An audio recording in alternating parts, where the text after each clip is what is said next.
Iran directly engaged in the war, US says.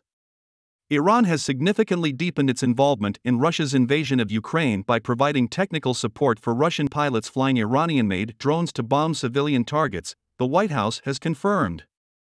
The National Security Council lead spokesperson, John Kirby, said on Thursday that it was the US's understanding that the Iranian advisors were in Crimea to provide training and maintenance, but not to actually pilot the drones, after Russian forces experienced difficulties in operating the unmanned flying bombs. Kirby said, "We can confirm that Russian military personnel based in Crimea have been piloting Iranian UAVs and using them to conduct kinetic strikes across Ukraine, including in strikes against Kyiv in recent days. The information we have is that the Iranians have put trainers and tech support in Crimea, but it's the Russians who are doing the piloting. Tehran is now directly engaged on the ground and through the provision of weapons that are killing civilians and destroying civilian infrastructure.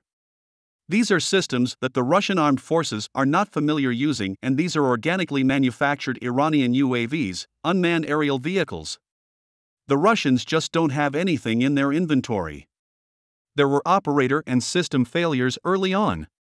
Either they weren't being piloted appropriately and properly and were failing to reach targets, or the systems themselves were suffering failures and not performing to the standards that apparently the customers expected," Kirby added. So the Iranians decided to move in some trainers and some technical support to help the Russians use them with better lethality.